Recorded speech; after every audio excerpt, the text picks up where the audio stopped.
მოგესალმებით, ეს არის მილენიალი. მე კი ნუკლი შოშიაშვილი გახლავართ. ზოგადად ესეთ ვიდეოებს როდესაც ვწერ, ვეხები გარკვეულ ლიტერატურას და ვსაუბრობ ლიტერატურას. მაგრამ ამჯერად მე არ შევეხები ლიტერატურას და შევეხები გარკვეულწილად რაღაც დამოკიდებულებებს, რომელიც მე გამაჩნია იმ პოლიტიკურ დღესწრიგისადმი და იმ პოლიტიკურ იდეოლოგიებისადმი, რომელიც არის დომინანტური, ან უпростоროდ იყო დომინანტური და რომელიც ჯერ კიდევ არის ძლიერი, ჯერ კიდევ არის ცოცხალი და ჩვენ ხედავთ უამრავ ახალგაზრდას, რომელიც შეპყრობილია მაგ იდეებით.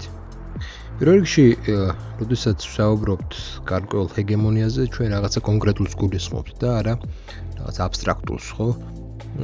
ზოგადად ის ადამიანები, რომლებიც პოლიტიკურ თეორიებში არ არიან გარკვეული, მათ უყვართ რაღაცნაირად განსხვავება. მაგათაც ამბობენ, რომ აი კლასიკური ლიბერალიზმი კაირგია, აი ილია ჭავჭავაძე იყო კლასიკური ლიბერალი. ხოლო აი ეს ახალი არის რაღაც ულტრალიბერალიზმი, ნეოლიბერალიზმი. თუ ზაი ტერმინიც რო ავიღოთ, ნეოლიბერალიზმი სიამოვნებაში არის ტრადიციული ლიბერალიზმი. სიამოვნებაში თუ ლიბერალში რამე იყო კარგი, ეს იყო ის, რაც მე-19 საუკუნის შემდეგ მოხდა და არა ის, რაც მე-19 საუკუნეში იყო. თუმცა კარგი, მაგას თავი დავანებოთ. მე მინდა ვისაუბრო, რატომ არის ზოგადად ეს ამ პოლიტიკური იდეოლოგიის კრიზისი და ვისაუბრო თუ რა შეიძლება იყოს ალტერნატივა. ზოგადად ალტერნატივაზე საუბარი ცოტა რთულია დღევანდელი დღიდან, იმიტომ რომ ჩვენ ბნელ ეპოქაში ვცხოვრობთ. აი, ყველას გონია, რომ რაღაცა კარგი ეპოქა არის, ბევრი სურვილი სრულდება, მაგრამ სიამოვნებაში ეს არის ბარბაროსები, ჩვენ ვართ გარკვეულწილად ის ბარბაროსები, რომლებიც საბჭოთა მემკვიდრეობას რაღაცა ვანიავებთ, ეგრე ვთქვათ, არ ქნით რაღაც მნიშვნელოვან სიახლეებს და ვცხოვრობთ აი ძველი მემკვიდრეობით, თუმცა ამ ძველს ვაძაგებთ. ეგ არის ჩვენი რეალობა. თან არანაირი პროექტი, უკეთესი პროექტი, რაც თავარია, იდეური პროექტი მომავლის არ გაგვაჩნია. ჩვენ რა თქმა უნდა არის რაღაცა ისეთი წარმოდგენები, რომლებიც ჩვენთან არ იქნება, არ შემოდის. აი მაგალითად, რაც დასავლეთშია პოსტჰუმანიზმი მაგალითად, ხო? პოსტმოდერნიზმის მთელი მიმართულებები. მეტამოდერნიზმზე საერთოდ არც კი არის საუბარი ჩვენთან და ამიტომ ძალიან რაღაცა ისეთი მარგინალური დისკურსია სიამოვნებაში საქართველოში, სადაც ერთხელ არის აი რაღაც რელიგია ამოფარული რაღაც ჯგუფები არიან, რომლებიც ცდილობენ, მე მათ მხარს უჭერ, რა თქმა უნდა, იმიტომ რომ ყველანაირი მცდელობა იმისა, რაც მოდის, დაუპირისპირდე, არის ჩემი აზრით ყველაზე კეთილშობილური, მაგრამ ეს არ არის საკმარისი. ეს არის ისეთი მდგომარეობა, როდესაც არ გესმის, რას უპირისპირდები, არ მოგწონს ეს. მაგრამ არ გესმის ბოლომდე და იცი რომ რაღაცა რელიგიას ებრძვის და აი მაგ ერთი მიმართულება დაიჭირე და სხვა მიმართულებებს ვერც კი ამჩნევ. თქონდაში სხვა მიმართულებებიდან გამომდინარეობს რელიგიაზე თავდასხმას და რელიგიას კიდე თავი დავანებოთ, რელიგია საკუთარ რაღაც პასუხს თვითონ გასცემს ყოველგვარი სამოქალაქო რაღაც აქტივობის გარეშე. თუმცა სამოქალაქო საზოგადოება ყოველთვის რაღაცა ესეთ კრიტიკულ მომენტში რელიგიის ირგვლივ ერთიანდებოდა. მაგრამ როდესაც პოლიტიკურ იდეოლოგიებზეა საუბარი, საზოგადოებას უნდა ქონდეს იდეოლოგიური ალტერნატივაც და ის არ უნდა გავრბოდეს ამას მარტული რელიგიაში. დღევანდელობა ისეთი არის, რომ ადამიანები გავრბენ, იმიტომ რომ მარტივია, ხო, მარტივია, რომ რელიგიაში გაექცე იმ პოლიტიკურ დისკურსს და იმ პოლიტიკურ დღესასრიგს, რაც დღეს არის. და რატომ? დავიწყოთ იმით, რომ ლიბერალიზმი მოდის როგორც თავისუფლების იდეოლოგია და ყველაზე ისეთი გამოსავალი ამ დისკურსში ნახეს, რომ აი მოდით ჩვენ თავისუფლებას დაუპირისპირდებით რელიგიის სახელით. ან რაღაცა რელიგიური მორალის სახელით ჩვენ ვიტყვით, რომ აი ეს მათი გამოხატვის თავისუფლება არის ცუდი და ამიტომ ეს ტრადიციული სქემა იმუშავებს. არ მუშაობს, იმიტომ რომ ახალგაზრდებში არ მუშაობს ეს, არ მუშაობს ეს ფართო მასებშიც. კი, მუშაობს რაღაცა კრიტიკულ მომენტებში, მაგალითად, რაღაც თუ არის ეს სექსუალური უმცირესობების აქციები და ასე შემდეგ, მაგრამ ყოველდღიურ ცხოვრებაში ეს არ მუშაობს, ესაა მთავარი პრობლემა აქ და არა ის, რომ კრიტიკულ მომენტში მუშაობს თუ არა. მოკლედ, დავიწყოთ თავისუფლებიდან. ჯერ უნდა ითქვას, რომ არსებობს თავისუფლების, პოლიტიკური თავისუფლების ორი გაგება. ერთი ეს არაერთ ბლოკში მithქვამს, ერთი ეს არის ნეგატიური და მეორე ეს არის პოზიტიური თავისუფლება. პოზიტიური თავისუფლების გარდა არსებობს კიდე სხვა სახის თავისუფლებები, რომლებიც პოლიტიკურად ვერ დგინდება, იმიტომ რომ ის თავისუფლებები იმხელა რაღაც სივრცეს მოითხოვს, სადაც პოლიტიკური ქრება. ანუ შესაბამისად პოლიტიკურ შეუძლია შემოგთავაზოს მხოლოდ ორი სახის თავისუფლება, აი სახის თავისუფლებას მე კიდე სხვა გავავრცელებ და ვისაუბრებ ამ თავისუფლებაზე, მაგრამ მოდი დავიწყოთ პირველ რიგში იმით, თუ რა არის ეს ნეგატიური და პოზიტიური თავისუფლება. ნეგატიური თავისუფლება ეს არის ლიბერალური თავისუფლება. ნეგატიური თავისუფლება არის რაღაცისგან თავისუფლება და შესაბამისად ნეგატიური თავისუფლება არის ისეთი თავისუფლება, რომელიც მოითხოვს ვიღაცისგან ან რაღაცისგან თავისუფლებას. მაგალითად, სიტყვის თავისუფლება. ეს თქვენ მოითხოვთ ვიღაცისგან, ამას სახელმწიფო იქნება, პარტია იქნება თუ რა ვიცი, ეკლესია იქნება, მისგან მოითხოვთ სიტყვის თავისუფლებას. ასევე მაგალითად რელიგიის თავისუფლება, ესაც ნეგატიური თავისუფლება, თქვენ მოითხოვთ დომინანტ რელიგიისგან რელიგიის თავისუფლებას, ან სახელმწიფოსგან რელიგიის თავისუფლებას. კიდე რა, აი თავისუფალი ბაზარიც, ხო, ეს რა არის, ეგაც ნეგატიური თავისუფლება, ეს არის სახელმწიფოსგან თავისუფლება, რომ ჩვენ მოითხოვ ეკონომიკაში და სოციალურ ცხოვრებაში ბაზარმა დაარეგულიროს და არა სახელმწიფომ და ბაზარი ითვლება, რომ ინდივიდებს შორის ურთიერთობაა და ეგაც ნეგატიური თავისუფლებაა. სხვა დანარჩენი, ანუ რაც ამ ნეგატიური თავისუფლების მიღმა, ლიბერალებისთვის ეს არის უბრალოდ პირადი ინდივიდუალური სივრცის ნაწილი და არა საზოგადო საჯარო სივრცის ნაწილი. რაც რა თქმა უნდა არასწორია და ვიტყვი რატომ. აი მაგალითად, თქვენ ხართ ადამიანი, რომელსაც გინდათ, რა ვიცი, ფეხბურთელობა ან მეცნიერობა, ხო? ფიზიკოსობა პირობითად ავიღოთ. თუ არ არსებობს მოედანი, ბურთი, ხო, ვიღაცამ არ შექმნა, ამ შემთხვევაში სახელმწიფომ არ შექმნა ეს. რაც არ უნდა მოინდომოთ, თქვენ ფეხბურთელობა ვერ გახდებით ფეხბურთელი, იმიტომ რომ ფეხბურთელობას სჭირდება, ესე იგი, მოედანი, ბურთი, გუნდები, ტურნირები, მთელი რიგი ისეთი ინსტიტუტები ჭირდება, რომელიც ამ ყველაფერს უზრუნველყოფს. შესაბამისად, ეს არის პოზიტიური თავისუფლება, ანუ რაღაცისთვის თავისუფლება. მე კი ვარ თავისუფალი შეიძლება რაღაცისგან, მაგრამ ამ თავისუფლების გამოყენება მინდა. და შესაბამისად სახელმწიფოსგან მოვითხოვ, რომ სტადიონი იყოს, იმისთვის რომ მე ჩემი თავისუფლება და თავისუფალი არჩევანი რომ ვიყო ფეხბურთელი, ამის რეალიზება შეგვიძლია. ან მაგალითად აი ფიზიკოსთან მიმართებაში ლაბორატორია, ბიბლიოთეკა, უნივერსიტეტები, ინსტიტუტები და ასე შემდეგ. მე შეიძლება მინდოდეს ფიზიკოსობა, მაგრამ თუ ამის არანაირი, ესე იგი, ინსტიტუტები, არანაირი ტექნიკური ბაზა არ არსებობს, ნუ ვერ გავხდები ფიზიკოსი და ვერ შევდგები მეცნიერად. ამიტომ მე ჩემ თავისუფლებას მოვითხოვ რაღაცისთვის. ესე უბრალოდ კი არ მოვითხოვ, რაღაცისთვის მოვითხოვ. აი ამ შემთხვევაში შემოდის რაღაცა პასუხისმგებლობა. აი როდესაც საუბარია რაღაცისთვის, მაშინ უნდა არსებობდეს რაღაცა ინსტიტუტები, რომელიც უზრუნველყოფენ საზოგადოების მოთხოვნას სწორედ აი პოზიტიურ თავისუფლებასთან მიმართებაში. ანუ უზრუნველყოფენ იმას, რომ ეს ადამიანებმა საკუთარი თავისუფლების რეალიზება შეძლო.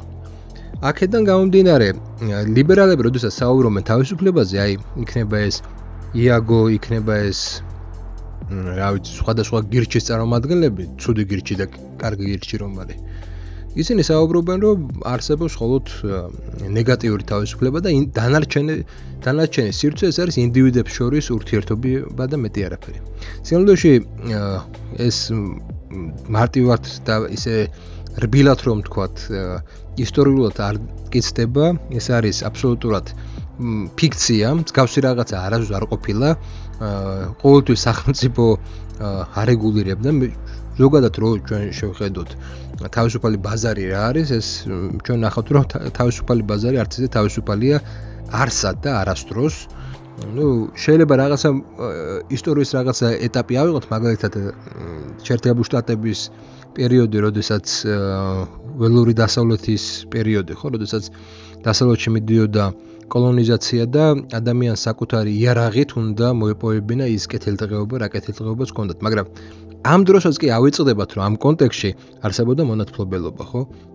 არსებობდა ისეთი პრაქტიკები, სადაც ადამიანებს უბრალოდ კლავდნენ და კანონი არ კანონობდა ხშირ შემთხვევაში, მაგიტომაც ქვია ველური დასავლეთი და ის სამყარო, სადაც ძალადობაა გამქრალი, ესეთ საზოგადოებისთვის ძალადობა იქნება ყოველთვის დამახასიათებელი. Პირიქით, სადაც მეტი იარაღია, სადაც მეტი ესეთი დამოკიდებულებაა, რომ ყველა ერთმანეთს მტერია და ყველა და ინდივიდებმა ერთმანეთი უნდა გაარჩიონ და უნდა ინდივიდების სფერო უნდა იყოს ეს რაღაც თავისუფლების სფერო, იქ არანაირი ისეთი სოციალური სტაბილურობა არ დგება. არსებობს კი თემები, არსებობს რაღაცა შეიძლება ჩაკეტილი საზოგადოებები, იგივე შეერთებული შტატების შიგნით, რომლებიც გარკვეულწილად ახდენდნენ, როგორ თქვა, აი ამ რაღაცა იდეის, ლიბერტარიანული იდეის გარკვეულწილად რეალიზებას, მაგრამ ეს იყო იმდენად მცირე მასშტაბის არის და ჩვენ თუ შევხედავთ თუ ამერიკა რაღაცნაირად მოგწონს, სიამოვნებაში ამერიკაში მოგწონს ის რაც დიდი სახელმწიფოს მიერაა შექმნილი და საბოლოო ჯამში ის სიკეთეები რაც ამერიკამ მიცა სამყაროს ეს არ არის მარტო კეთილის კერძო საკუთრების იდეა, იმის მიუხედავად რომ კერძო საკუთრება ერთი მხრივ არის გარკვეულწილად ესეთი მნიშვნელოვანი ღირებულება შეერთებულ შტატებში, ეს არის პირველ რიგში სახელმწიფოს მიერ ჩარევა და განსაკუთრებით თუ ამერიკის ჰეგემონიას ვნახავთ, მაშინ ეს უნდა ავიღოთ რუზველტის დროინდელი ამერიკა, რომელსაც დაიწყო, ესე იგი აღმავლობა, როდესაც სახელმწიფო ესე იგი წილი ეკონომიკაში დიდი იყო. მეორე საკითხია, აქ ხშირად მიდის მემარცხენეებსა და მემარჯვენეებს შორის საუბარი, რამდენად დიდი უნდა იყოს ეგ წილი, სახელმწიფოს წილი. ჩემთვის ეს საკითხი არის არა ზოგადი საკითხი, არამედ კონკრეტული საკითხი. აი ეს კონკრეტულ საკითხთან მიმართებაში, კონკრეტულ ისტორიულ მოვლენასთან მიმართებაში უნდა განიხილო და არა ზოგადად და შესაბამისად ერთი მხრივ აი როდესაც საუბრობენ ესე იგი ლიბერტარიანელები მაგალითად რომ მცირე სახელმწიფო იდეა ხო რომ სახელმწიფო არ ერევა რაღაც მხრივ შეიძლება დაეთანხმო ოღონდ რა გაგებით თუ ჩვენ საქმე გვაქვს კაპიტალისტური სახელმწიფოსთან კაპიტალისტური სახელმწიფო კარგია მაშინ როდესაც ის არის მცირე როდესაც ის არის დიდი, როდესაც ის იზრდება, ის კაპიტალიზმს აქვს ორი რეჟიმი. ეს არის ლიბერალიზმის და ეს არის ფაშიზმის რეჟიმი. კაპიტალისტური სახელმწიფო როგორც კი იზრდება, ის ხდება ფაშიზმი. ამაში ვეთანხმები, ეგ არ არის, საერთოდ არ არის დაკავშირებული კერძო საკუთრებასთან და კერძო საკუთრების იდეასთან. ეს არის დაკავშირებული კაპიტალისტური სახელმწიფოს ტიპთან. და რა თქმა უნდა, აი ამ გაგებაში ჩვენ თუ კაპიტალიზმს ვაშენებთ, კაპიტალისტურ სახელმწიფოს ვაშენებთ და არ ვაშენებთ ან ნახევარად სოციალისტური ან რაღაც შერეულ სახელმწიფოს, მაშინ აი მაგალითად სააკაშვილის სახელმწიფოს ჯობია დღევანდელი სახელმწიფო. სააკაშვილის დიდ სახელმწიფოს ჯობია დღევანდელი სახელმწიფო, იმიტომ დღევანდელი სახელმწიფოს არ აქვს ის ძალადობრივი რესურსი, რაც ჰქონდა სააკაშვილის სახელმწიფოს. ამიტომ ორივე გარკვეულწილად მაშინაც და დღესაც არის კაპიტალისტური სისტემა, დიდი წილი ესაა ნეოლიბერალური ეკონომიკა არის რეალურად დიდად არ შეცვლილა ამ მხრივ და შესაბამისად ამ ორ მოდელს შორის ჯობია მცირე სახელმწიფო, რა თქმა უნდა, ვიდრე დიდი სახელმწიფო, რომელიც კი დამღლელია, კი შეიძლება იყოს პრობლემური, მაგრამ თუ ეს ორი არჩევანია, ჯობია, რა თქმა უნდა, მცირე სახელმწიფო იყოს, რომელიც ვერ ახდენს რაღაცნაირად ესე იგი ორგანიზებას იმ დონეზე, რა დონეზეც ახდენდა სააკაშვილის დროს. იმიტომ რომ ესეთი მონსტრი, რა თქმა უნდა, გადაყლაპავს ინდივიდს რო თავი დავანებოთ, ადამიანს გადაყლაპავს და ადამიანთა ჯგუფებს გადაყლაპავს. მაგრამ მეორე მხრივ, ჩვენ თუ ვიღებთ ზოგადად სახელმწიფო იდეას და ამ სახელმწიფო იდეას ვაფუძნებთ სხვა სახელმწიფო მოდელზე, არაკაპიტალისტურ, ან ნახევრად კაპიტალისტურ მოდელზე, მაშინ უნდა ითქვას, რომ მაშინ დიდი სახელმწიფო კარგია. აი, როდესაც თუნდაც არ იყოს ჩინეთი, მე ხა ჩინეთის იდეალიზებას არ ვახდენ, მე ჩინეთი მგონია ცოტა გარკვეულწილად სახიფათო ტენდენციების მქონე სახელმწიფო და პოლიტიკური სისტემა, მაგრამ ამის მიუხედავად იმის უგულებელყოფა, მისი წარმატებების უგულებელყოფა და იმ დიდ პროექტების უგულებელყოფა, რასაც ის აწარმოებს, შეუძლებელია და შესაბამისად, როდესაც არსებობს, ანუ თუ კი სახელმწიფო გვინდა დიდი, მაშინ ის არ უნდა იყოს კაპიტალისტური, ის უნდა იყოს მინიმუმ შერეული და მას უნდა გააჩნდეს დიდი პროექტების განხორციელების უნარი. აი ამ შემთხვევაში ესეთი დიდი სახელმწიფო ყოველთვის არის ლევიათანი, ყოველთვის არის გამართლებული. აქედან გამომდინარე, ჩვენ გვინდა რა, ანუ რატომ დავიწყეს თავისუფლებაზე საუბარი. აი ახლა ფორმალურად ჩვენ ვართ თავისუფლები, ხო?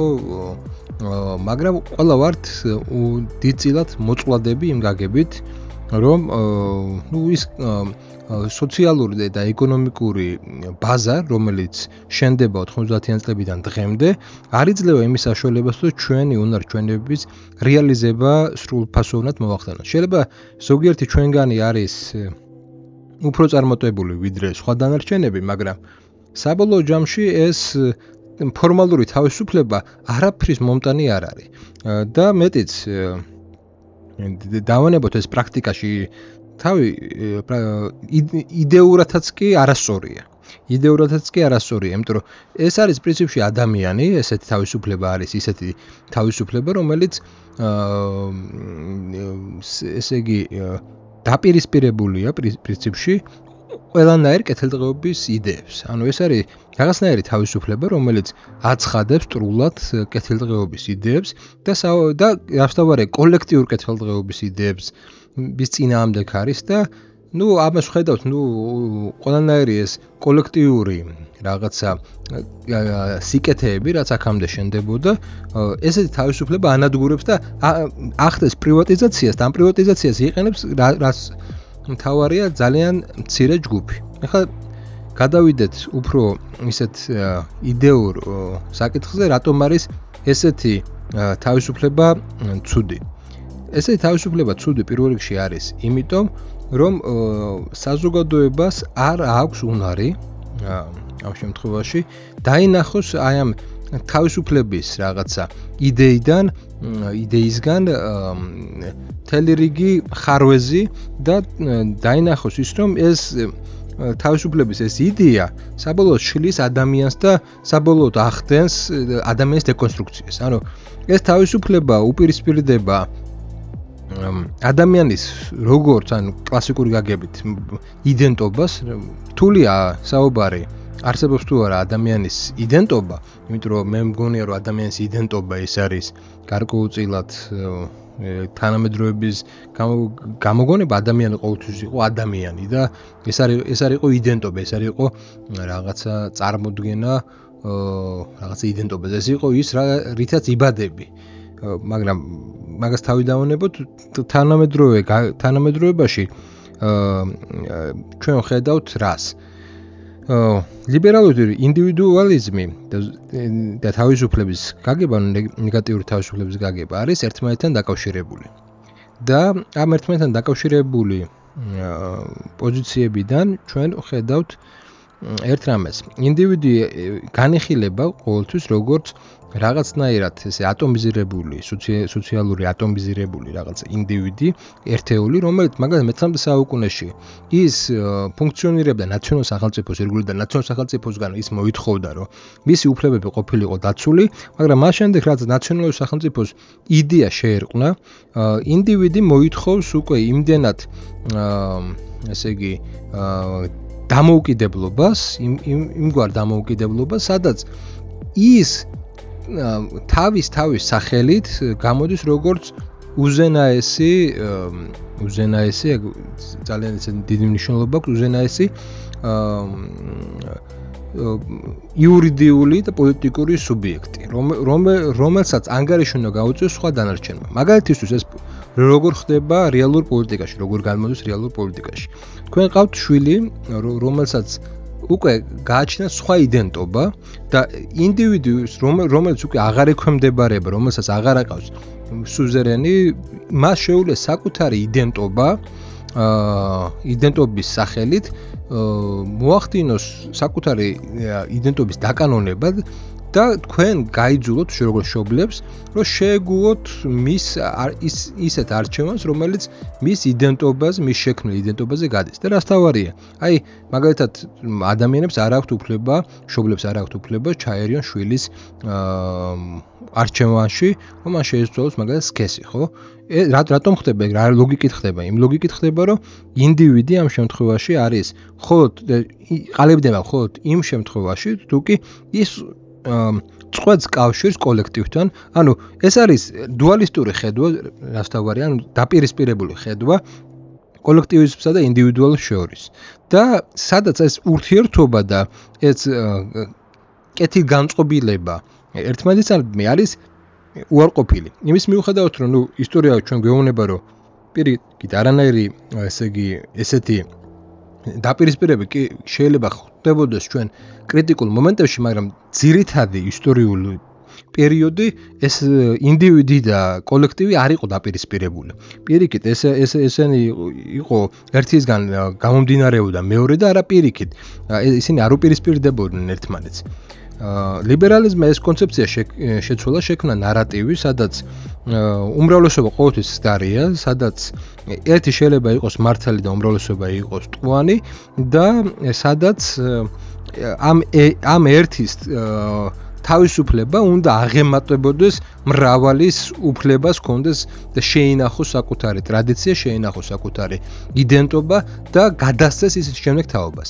ანუ შემდეგი თაობის ინდივიდებს აქვთ უარი შეწყვიტონ ურთიერთობა საკუთარ მშობლებთან და ეს არამატო მშობლებთან, კოლექტივთან, იდენტობასთან, ძველ იდენტობებთან და შექმნან მათ ახალი, მოახდინონ რადიკალური წყვეტა და ამის დაკანონების უფლება უნდა ჰქონდეს ლიბერალურ სახელმწიფოს. ანუ ლიბერალი ამ შემთხვევაში არის ამ შემთხვევაში არის რაღაცა გლობალური საერთაშორისო ძალა, რომელიც ახდენს ნაციონალური სახელმწიფოების რღვევას და ახდენს რღვევას ამ ინდივიდუალური იდენტობის მეშვეობით, როდესაც ეს იდენტობა უპირისპირდება ტრადიციულ იდენტობას, უპირისპირდება ტრადიციულ წარმოდგენებს და ყველა ვალდებული ხდება ინდივიდს დაემორჩილოს როგორც იურიდიულ სუბიექტს.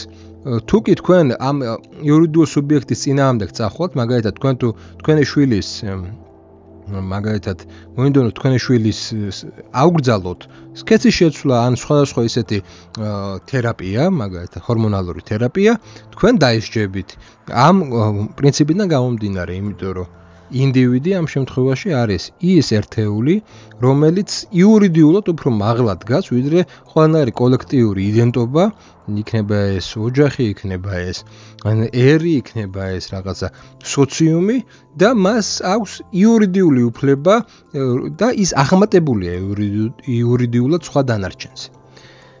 და მეორე მნიშვნელოვანი პროცესი აქ არის ის, რომ აი ესე თავისუფლებას ვერაფრით ვერ უპირისპირდებიან პოლიტიკურად და გადადიან იმაში, რომ აი მოდი იცით რა, ლიბერალური თავისუფლებები კარგი იყო. ოღონდ ეს კარგი იყო მე-19 საუკუნეში და აი დღეს არ არის.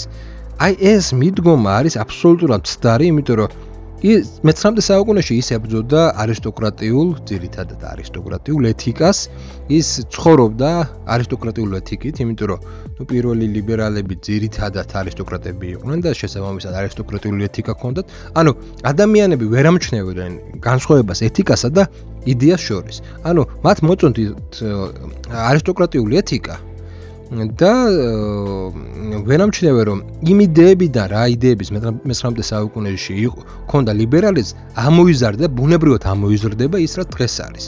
და აი ამ ერთიანობას, როდესაც ისინი ვერ ამჩნევენ, ხდება აბსოლუტურად ისეთი სურათი, სადაც ყალბი დიქოტომია იქნება, ყალბი კონსერვატორი იქნება, რომელიც იცავს ძველ ლიბერალიზმს ახალი ლიბერალიზმის წინააღმდეგ. და თითქოს აი დროში უკან უნდა რომ დაგვაბრუნოს, მაგრამ ამ დროში უკან დაბრუნებით მაინც იქამდე მივართ, რაც დღეს არის. ანუ ის ვერ დააბრუნებს იმ წერტილამდე ლიბერალური იდეაზე თუ არ ითქვა უარი, რომ იგივე შედეგი არ მიიღოს. შესაბამისად, აქ ჩნდება ერთი მნიშვნელოვანი პრობლემა. ის, ვინც აბრუნებს უკან, ის ადრე თუ გვიან მაინც იგივე შედეგს იღებს, რაც დღეს აქვს, იმ გამოწვევის წინაშე დგება, რაც დღეს აქვს და მეორე, ალბათ მე ამ ჯგუფს უფრო მივეკუთვნები, არის ის ხალხი, რომლებიც საუბრობენ, რომ არსებობს გარკვეულწილად აი ესეთი სხვა გზა, რომ უნდა მოახდინოს ჩვენ ლიბერალური თავისუფლებების, ლიბერალური ენის, ლიბერალური ნარატივების საერთოდ უგულებელყოფა და ვნახოთ, რომ ეს გზა უბრალოდ ამ გზას მივყავართ ადამიანური იდენტობის დაკარგვამდე, რომლის მიზანი არის ის, რომ რაღაც ახალი არსება, რომელსაც აღარ იქნება არც გენდერული მიკუთვნილობა რაღაც გარკვეულწილად და გენდერს გადააქცევს ოფციად. გენდერს გადააქცევთ იმას, რისი არჩევის საშუალება მას აქვს. აღარ იქნება არც რელიგიური მიმართულება, იმის რაღაც სპირიტუალიზმით იქნება დაკავებული თუ ათეიზმის ის ფორმებიც აღარ არსებობს, რა ფორმებიც იყო ადრე, ხო? ეს მე-20 საუკუნეში რომ რაღაც ეკლესიებს როდესაც ანგრევდნენ, არა, მათ უკვე ეკლესიების დანგრევა კი აღარ უნდათ, მათ უნდათ ეკლესიების შეცვლა, აი როგორც შვედეთშია, ხო? ან როგორც სხვა ისეთ სახელმწიფოშია, სადაც უბრალოდ აი შეცვლიან ჩვეულებრივად არატრადიციული სექსუალური ორიენტაციის ადამიანებს ჯვარს დაწერენ. ეგ ერთ-ერთი ნაწილია, მაგრამ შენ თუ თავარი საკითხში გატეხე ეკლესია, სხვა დანარჩენში უკვე მიყვება. ამის გარდა კიდევ ერთი მნიშვნელოვანი მომენტია, რასაც აი უგულებელყოფენ ყველანაირი ლიბერალი და ყველანაირი ესე იგი აი ეს ლიბერტანიანი, ხო?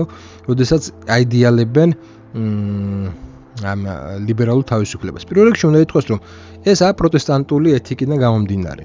პროტესტანტული ეთიკა მოიტანა ლიბერალიზმი. პირველ რიგში შეიძლება ითქვას, რომ ლიბერალიზმის ნაწილი რაღაცა მნიშვნელოვანი იდეები ხდება, რა თქმა უნდა, კათოლიციზმში, მაგრამ საბოლოოდ ისინი განხორციელდა მაინც უფრო პროტესტანტულ სივრცეში, ვიდრე კათოლიკურ სივრცეში. კათოლიკურ სივრცეში უფრო გვიან განხორციელდა ეს. და მაინც პროტესტანტული ელემენტები აქვს მას ვიდრე კათოლიკური. და რა არის ეს? პირველ რიგში არის ის, რომ ჯერ ესეთი კალვინიდან იყო, ხო? ეგ ჩვენ ვიცით, რომ აი მაქს ვებერის ცნობილი წიგნი პროტესტანტული ეთიკაზე, ხო? კაპიტალისტურ სულზე. მან არის ძალიან მნიშვნელოვანი რამ, რომ კალვინს მიაჩნდა, რომ ადამიანის სამოთხეში მოხდება თუ ჯოჯოხეთში, ეს წინასწარ იყო განსაზღვრული. მაგრამ რითი შეიძლება და რა ნიშნით შეიძლება, რომ ჩვენ განსაზღვროთ ადამიანი მართლა სამოთხეში მოხდა თუ ჯოჯოხეთში მოხდა. საქმე იმაშია, რომ ამის ესე ვთქვათ ნიშანი არის ის, რომ შენ დიდარი ხარ ამ ქვეყნად თუ არა ხარ დიდარი. ანუ თუ ღარიბი ხარ, ესე იგი შენ ჯოჯოხეთში მოხდები. აქედან გამომდინარეობს, აი ქართველები ვერ იგებენ და ალბათ ბევრი სხვა კულტურა ვერ გაიგებს, რატომ არის ესეთი რაღაც დამამცირებელი ინგლისური სიტყვა არის ლუზერი, ხო? უიღბლო ქართულად რა ვიცი, წაგებული, ხო? წაგებული ვარ, ხვალე მოგებული ვიქნები. ანუ ეს ჩემს სულიერ მდგომარეობას არ განსაზღვრებს. მეტი შეიძლება მე ვიყო რაღაცა დამარცხებული, მაგრამ მორალურად გამარჯვებული, ხო? ეს სხვა კულტურის ნაწილია, მართლმადიდებლობაში მით უმეტესეს და მით უმეტეს სიღარიბე საერთოდ არ მიიჩნევა რაღაც ისეთ მდგომარეობად, როდესაც ჩვენ რაღაცნაირად ცოდვილები ვართ ან რაღაც. აი, პროტესტანტებში ესე არ არის. აქედან და რასთავარია, აქედან გამომდინარეობს ფეტიში იმისა, რომ ქონების და დაგროვებისთვის რა. დაგროვება როგორც ნიშანი, ანუ ფული როგორც ნიშანი, ფული არა როგორც იმის ნიშანი, როდესაც შენ ესე იგი ვაჭრობის, ბიზნეს უნარების და ასე შემდეგ, არამედ როგორც შენთვის ეგზისტენციალური, სულიერი, რელიგიური ნიშანი, რომ შენ არ ახარ ცოდვილი. და შენ თუ ხარ ღარიბი, ესე იგი შენ ხარ უღირსი, შენ ხარ ისეთი ადამიანი, რომელიც ჯოჯოხეთში მოხდება და შესაბამისად შენთან არაფერი საერთო არ უნდა მქონდეს. შენ ხარ უწმინდური ამ გაგებით და ეს ეთიკა, რა თქმა უნდა, ამავე ეთიკაზე დაშენდა ერთელი ლიბერალური თავისუფლებები და როდესაც აი შენ კულტურას არ ითვალისწინებ, შენ არ ითვალისწინებ ზოგადად იმ გარემო პირობებს, რა პირობებშიც ზოგადად ლიბერალიზმი შეიქმნა, გამოდის რაღაცა წარმოუდგენელად არასწორი სურათი, სადაც ან გაფეტიშებულია, ან რაღაცა ისეთი დემონიზებულია, რომელიც ან რელიგიური ენით იხსნება, ან საერთოდ არ იხსნება. სწორედ ამიტომ, ანუ ალტერნატივა რა არის ამის? ჯერ ერთი დავიწყოთ იქიდან, რომ ლიბერალური თავისუფლება და ინდივიდუალიზმის პრინციპი მდგომარეობს იმაში, რომ მან უნდა სოციალური დაპირისპირება შექმნას. იმის საფუძველზე, კოლექტივი ინდივიდის საფუძველზე. ოღონდ რა ხდება მაშინ, თუ ჩვენ ვახდენთ საზოგადოების დემოკრატიზაციას და სადაც ინდივიდი იურიდიულად არის დაცული, სადაც ინდივიდს უკვე აქვს იმის უფლება, რომ თავისუფლად გამოთქვა საკუთარი მოსაზრება, რა ხდება ამის შემდეგ? ანუ რა ხდება იმ წერტილის შემდეგ, როდესაც უკვე ის ძირითადი მოთხოვნები, რაც მე-19 საუკუნეში და მე-20 საუკუნის დასაწყისში ჰქონდათ საზოგადოებას, ის სრულდება. საქმე იმაშია, რომ ამის შემდეგ გამოდის უკვე ხელოვნური, აბსოლუტურად ხელოვნური დაპირისპირება და იქნება ლიბერალიზმის ეგიდით ხელოვნური დაპირისპირება. ამ პროცესში თავარი ხდება ისეთი გაუცხოებული ინდივიდი, რომლის დაპირისპირება უმრავლესობასთან იქცევა ცენტრალურ სოციალურ მოვლენად, რომლის ირგვლივაც მთელი იდეოლოგიური აპარატი იწყებს მუშაობას. და ესეთი სურათი იქნება, სადაც მუდმივი, პერმანენტული სოციალური დაპირისპირებები იქნება საზოგადოებრივ სხეულზე, სადაც იწყება ბრძოლა ინდივიდებს შორის, სხვადასხვა იდენტობების შორის და ეს ბრძოლა არ დამთავრდება, იმიტომ რომ არ არის ის წერტილი, სადაც არ შეიქმნება ახალი იდენტობა, რომელიც არ დაუპირისპირდება ძველი იდენტობას. და სადაც ლიბერალი ახალი იდენტობის სარგებლოდ ძველი იდენტობის წინააღმდეგ არ დადგება, ხო? ეს არის სურათი, ერთიანი სურათი, სადაც ჩვენ ხედავთ რაღაც უწყვეტ სოციალურ კონფლიქტებს. და არანაირი რელიგიური პოზიციები, პოლიტიკური ალტერნატივა ამას ვერ გაუმკლავდება, თუ არ არის პოლიტიკური რაღაც პროექტი. ანუ თუ შენ ამბობ იმას, რომ თავისუფლების უზრუნველყოფა თუ გინდა, შენ უნდა გაუცხოებული ინდივიდების მხარეს იყო, რომელიც კოლექტივს უპირისპირდება, კოლექტივი ავტომატურად ესაა ტირანია და მეორე მხრივ იმისთვის, რომ შენ არ დაუშვია სოციალური შეთანხმება იმ გაგებით, რომ აღარ იყოს ეს შიდა, ან უფრო დაბალი იყოს, ახლა სულ გაქრობა პრაქტიკულად მე მგონი შეუძლებელი, მაგრამ დაბალი იყოს, იმდენად დაბალი იყოს, რომ უმნიშვნელო იყოს საზოგადოებრივ ცხოვრებაში ესეთი მინი კონფლიქტები, ეს იძლევა ეს ლიბერალისტვის აღიქმება როგორც უკვე კოლექტივის გამარჯვება და ინდივიდუალური თავისუფლებების წართბება. და ამის შემდეგ შემოდის კიდე ერთი რამ, ეს არის ის მომენტი, როდესაც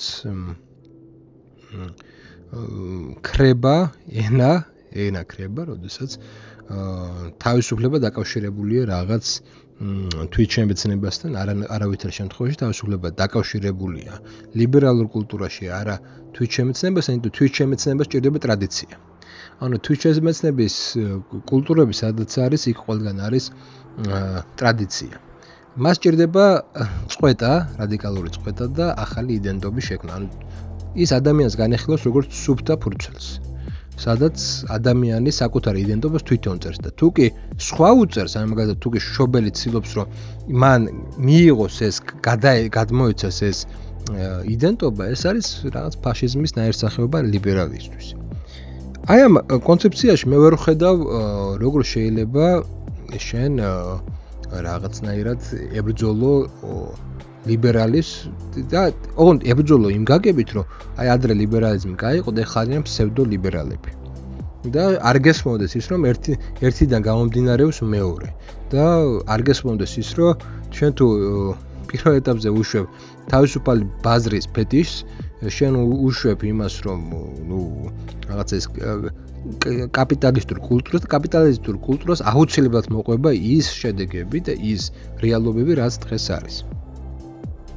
მეორე მნიშვნელოვანი მოვლენა არის ის, რომ შენი თავისუფლების კონცეფცია შექმნა. და არ შექმნა, არამედ მიიღო. ანუ შენ კი არ უნდა დაუპირისპირდე თავისუფლებას. არამედ ამხელო, რომ ეს არის ფსევდო თავისუფლება, ეს არ არის თავისუფლება რეალურად. ეს არის მარკეტოლოგიური და პოლიტიკური და სოციალური ინჟინერიის საკითხი. იმიტომ რომ ახალი იდენტობას მართლა ინდივიდი ხო არ ქმნის. ჩვენ ხედავთ, რომ რაღაც ტრენდები იქნება, ეს ტრენდები იქნება კონკრეტულ სოციალურ ლაბორატორიებში იქნება ეგ რაღაცა NGO-ები თუ სხვადასხვა ტელევიზიები თუ ჰოლივუდი თუ Netflix-ები თუ ასე შემდეგ და შემდეგ ეს საზოგადოება იღებს. ესე მართლა ეგრე კი არის, ანუ მართლა ინდივიდი ესე კი არ ფიქრობს, რომ საკუთარი იდენტობა შექმნას. ის უკვე არსებულ იდენტობას იღებს Netflix-იდან ან სხვა იმის საშუალებებით მიწოდებულს და ამ იდენტობით რეალურად უპირისპირდება უკვე მშობლებს და საზოგადოებას, ხო? და შესაბამისად ჩვენ რეალურად ვიღებთ ადამიანს, რომელიც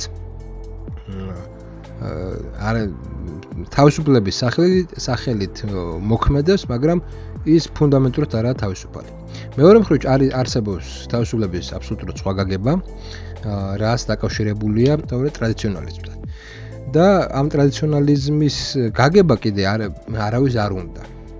ტრადიციონალიზმი ხშირ შემთხვევაში გონია ტრადიცია და ეძებენ რაღაცა ძველი წელთაღრიცხვის რომელიღაც ავტორებს, რომ მათი რაღაცა ტრადიცია ნახონ და ამ ტრადიციაში გულისხმობენ რიტუალს და ამ რიტუალს აი რომ დადგებიან სერიოზული სახეებით რაღაცა რიტუალზე, ეს გონიათ პასუხი ამ ლიბერალური თავისუფლების კონცეფციის წინააღმდეგ, ხო? არანაირი პასუხი ეს არ არის, ეს არის უბრალოდ რაღაცა მოჩვენება, ილუზია, თითქოს შენ უპირისპირდები, კი. შენ შეიძლება ფიზიკურად უპირისპირდები, მაგრამ იდეურ ველზე ვერაფერს ვერ ცვლი ამით. აი ვერაფერს ვერ ცვლი შენ იდეურ ველზე ამით და შენ ეს არის პოლიტიკა, როდესაც შენ დროებით შეგიძლია გააჩერო ფიზიკური ძალის გამოყენებით, მაგრამ იდეურად ვერაფერს ვერ ვეძვა, თუ არ გაიცი პასუხი. ეხლა რა არის პასუხი? პასუხი არის ის, რომ ადამიანი არის არა მარტო, ესე იგი ამ შემთხვევაში არა მარტო ის არსება, რომელიც ცხოვრობს რაღაცა ინდივიდუალური ცხოვრებით, არამედ პირველში ადამიანი არის ის, რომელიც ცხოვრობს ეს რამოდენიმე რეალობაში. აი ეს ძალიან მნიშვნელოვანი, რომ ლიბერალიზმი არ იჭერს ამ მრავალ რეალობას, ის იჭერს რაღაც ერთ რეალობას. ეს მრავალი რეალობა რა არის? ეს მრავალი რეალობა არის ის, რომ ადამიანი ერთი მხრივ არის მიდრეკილი მეტაფიზიკური რეალობისკენ, იდეურ სამყაროსკენ, რელიგიურ და სულიერ სამყაროსკენ და მეორე მხრივ ის არის პროფანულ სამყაროში, ის იმყოფება პროფანულ სამყაროში აბსოლუტურად. მასთან არის ეს პროფანული სამყარო, მის გვერდზე არის და ის ცხოვრობს პროფანულ სამყაროში, მაგრამ თუ კი ის გამოიკეთება ამ პროფანულ სამყაროში, მას არ ექნება და შეუძლებელია მას კონდეს თავისუფლება. ანუ თავისუფლება ეს არის ის სივრცე და ის ტოპოსი გეოგრაფია, რომელიც არ ხორციელდება და მაინც არ ხორციელდება ყოველთვის სოციალურ კონფლიქტებში და არ ხორციელდება სოციალურ ცხოვრებაში. და თუმცა ის ხორციელდება პერიოდულობით, რა თქმა უნდა, მაგრამ მისი ფუნდამენტური ადგილი არის ყოფიერებაში. ეხლა ვახსენოთ რა არის ყოფიერება. როდესაც ჩვენ საუბრობთ ვინ ხარ შენ, აქ პასუხი შეიძლება იყოს მრავალმხრივი. ერთ-ერთი მნიშვნელოვანი პასუხი შეიძლება იყოს ისიც, რომ ჩვენ ვართ, რა ვიცი, სტუდენტები, მოსწავლეები, პროფესორები, ექიმები და ასე შემდეგ. მაგრამ აქ როდესაც თავი შეკითხვა ისმევა ხარზე, ხო, აი ვინ ხარ? აქ საუბარია იმაზე, რომ შენ გაჩენამდე შენ უკვე ხარ, შენი პიროვნება უკვე მოცემულია. და იმისთვის რომ და თავისუფლება რა არის ამ შემთხვევაში? თავისუფლება არის იმაში და თავისუფლება მდგომარეობს იმაში, როდესაც შენ არქეტიპთან მოდიხარ შესაბამისობაში. როდესაც შენ თუ ვინ ხარ მთლიანად ესე იგი ყალიბდები და რეალიზდები ამ სამყაროში. როდესაც და ეხლა ამაზე ბევრი ფილოსოფოსი საუბრობდა, რომ თანამედროვეობა პირიქით ცდილობს, რომ ჩვენ დაგვავიწყდოს ის თუ ვინ ვართ და ესა მუდმივი დავიწყების პროცესი, ხო? ეს არის ყურადღების გადატანის პროცესი და დაბრმავება გართობით, ხო? ეგ კიდე ერთი ისე. ანუ თანამედროვეობა ცდილობს, რომ ჩვენ დაგვავიწყოს და ჩვენ არ მოვახდინოთ ასიმილირება, მოდი ინტეგრაცია უფრო სწორედ ჩვენში არ მოვახდინოთ იმის თუ ვინ უნდა ვიყო ჩვენ, ვინ ვართ ჩვენ. და ეს დავიწყება ადამიანსა და იმ ყოფიერებას შორის თუ ვინ უნდა იყოს ეს არის კულტურულ და სისტემურ დონეზე ჩადებული ამ სისტემაში, რასაც კაპიტალისტური სისტემა ქვია. კაპიტალიზმს პრინციპულად არ ჭირდება ადამიანი, რომელიც რეალიზებულია, რომელიც ორიენტირებულია იმაზე, რომ საკუთარი ყოფიერება, საკუთარი არქეტიპული რაღაცა სახე ხატებასთან მოვიდეს შესაბამისობაში. და ის მას ყოველთვის ხელს უშლის. ახლა ალტერნატიული სისტემა რა შეიძლება იყოს? ალტერნატიული სისტემა არის ისეთი სისტემა, როდესაც ადამიანი საკუთარ თავს მთელი რიგი ტრადიციების მეშვეობით გებულობს და ის არაა დაკარგული ამ სამყაროში.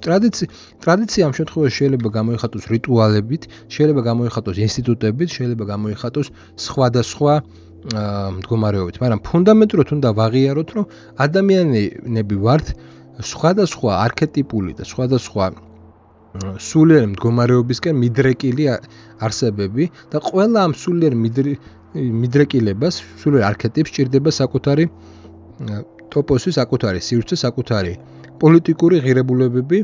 ნუ ჩვენ ტრადიციონალისტები საუბრობდნენ რა 4 არქეტიპზე, ხო? ისინი საუბრობდნენ ქურუმის არქეტიპზე, მეომრის არქეტიპზე, ვაჭრის არქეტიპზე, მუშას არქეტიპზე. და ადამიანი როდესაც შეესაბამება საკუთარ არქეტიპს ამ ცხოვრებაში, ის რეალიზებულია, ისაა თავისუფალი. ანუ თავისუფლება არის თავისუფალი მდგომარეობს პოლიტიკურ თავისუფლებას გულისხმობ ხლა ამ შემთხვევაში. მდგომარეობს იმაში, როდესაც შენი ადგილი ამ სამყაროში ნაპოვნი გაქვს და ის განხორციელებულია სოციალურად. ის არ არის ის და სოციალური რეალობა იტევს ბევრ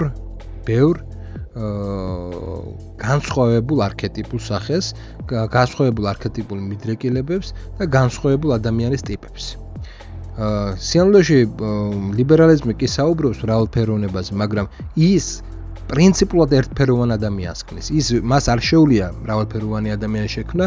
აი აქციებზე აიღოთ, ხო? ყველა ინდივიდუალიზმის თავისუფლებაზე ლაპარაკობს, რაღაცებზე ლაპარაკობს, რაღაც ლიბერალურ დღესასრიგზე ლაპარაკობს, მაგრამ ყველა ერთნაირია. აბსოლუტურად ყველა ერთნაირია, ყველას ერთნაირი მესეჯ ბოქსი აქვს, ყველა ერთნაირად იქცევა, ყველა ერთნაირად განსხვავებულად იცმევს, ყველა ერთნაირად განსხვავებულ აქსესუარს ატარებს, მაგრამ ყველა ეს არის ერთი სისტემის პირშო და ერთნაირი პრინციპულად ერთნაირი ადამიანი. ესა პრინციპულად ერთნაირი ადამიანების პრეტენზია იმის შესახებ, რომ ისინი არიან ინდივიდუალისტები, ან ინდივიდუალები, ან გამორჩეულები და ასე შემდეგ.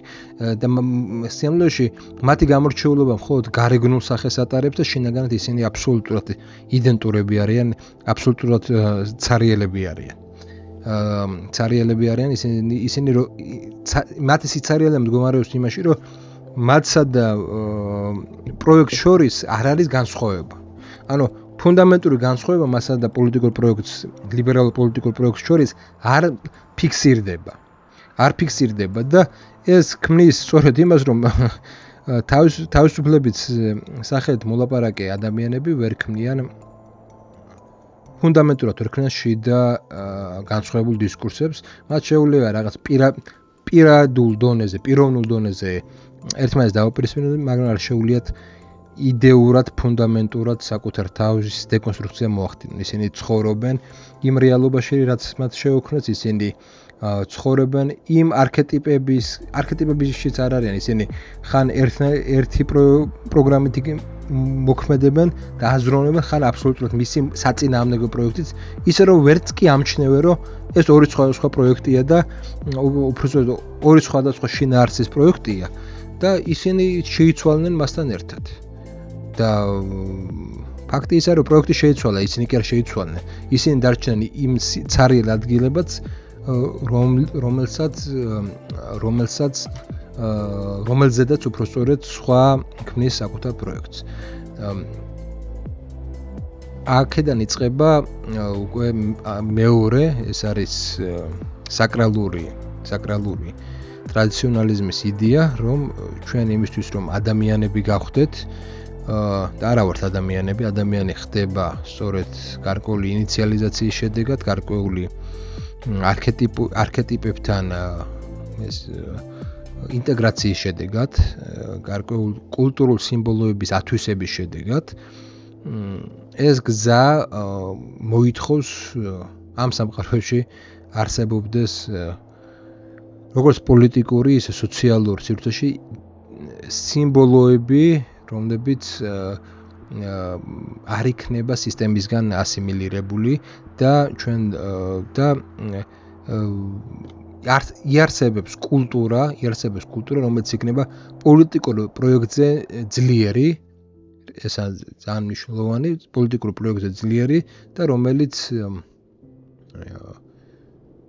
ორიენტირებული იქნება, რომ გამოაღვიძოს ადამიანი, გამოგვიძება ნიშნავს პირველ რიგში იმას, რომ საკუთარ თავის პოვნას და შექმნის იმ სოციალურ რეალობას, სადაც ნაპოვნ ადამიანს, საკუთარ თავის ნაპოვნ ადამიანს უკვე შეუძლია თქვას საკუთარი სათქმელი.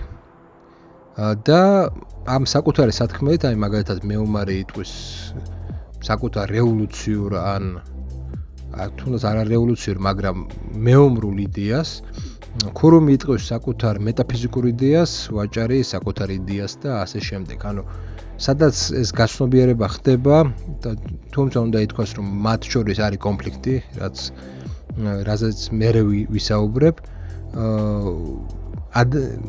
ადამიანები შეძლებენ იმ სივრცის შექმნა, სადაც აი ეს განსხვავებულის დიალოგი იქნება ან განსხვავებულის დაპირისპირება იქნება. და განსხვავებულის დაპირისპირება ჯობია იმას, რაც დღეს არის. დღეს არის პრინციპში ერთსახოვანი ადამიანის დაპირისპირება, მარკუზეს აქვს ესეთი ნაწარმოები, ერთსახოვანი ადამიანი, სადაც საუბრობდა, რომ საბჭოთა ადამიანი და დასავლეთის ადამიანი ერთსახოვანი გახდა და რაც პრინციპში მართალი იყო, თუმცა მეორე მხრივ უნდა ითქვას, რომ ადამიანი კი იყო, მაგრამ სისტემა იყო მაინც განსხვავებული, საბჭოთა სისტემა მაინც ტოვებდა რაღაც კულტურულ სივრცეებს. მე არ ვამბობ, ნახეთ, ერთი არის ჩვენ ვისაუბრობდით საბჭოთა კავშირზე, როგორც ნომენკლატურაზე და პარტიაზე, ხო? ეს პარტია რა დიდ ისეთ ქებას არ იმსახურებს, ხო? მაგრამ არსებობდა რაღაცა კულტურული სივრცე, რომელიც სადაც ხორციელდებოდა ბევრი პოზიტიური რამ, რაც გაძლევდა იმის საშუალებას, რომ შენი თავი გარკვეულ წელს შეგენარჩუნებინა. კი, თავისი ინფანტილიზმი ჰქონდა, თავისი უარყოფითი შედეგები და თვისებები ჰქონდა ამ ყველაფერს, მაგრამ რამდენად ესეთი ადამიანები იყვნენ გამოღვიძებულები, კიდე ძალკე საკითხია, მაგრამ ამის მიუხედავად ჩვენ ხედავთ, რომ საბჭოთა კავშირში არსებობდნენ ისეთი არქეტიპები, ისეთი ტიპები, ისტორიული ტიპები, რომლებიც განსხვავდებოდნენ და რასთავარია მეტაფიზიკურ დიდ იდეებთან ჰქონდათ კავშირი. დღევანდელ ადამიანს ამ ადამიანებს, რომლებსაც რაღაც პოლიტიკური თავისუფლებები უნდათ და რაღაც ნათელი მომავალი უნდათ, არანაირი მეტაფიზიკური და დიდი იდეა არ გააჩნიათ. სწორედ ამიტომ ხდება კონფლიქტი პირველ რიგში თავისუფლების იდეის ირგვლივ. და თავისუფლების იდეა ხორციელდება მხოლოდ და მხოლოდ მაშინ, როდესაც საზოგადოებაში არის ისეთი დისკურსი, ისეთი მოდი ესე ვთქვათ, სოციალური რეალობა, სადაც აღიარებულია, რომ უნდა არსებობდეს ფუნდამენტურად განსხვავებული ადამიანები.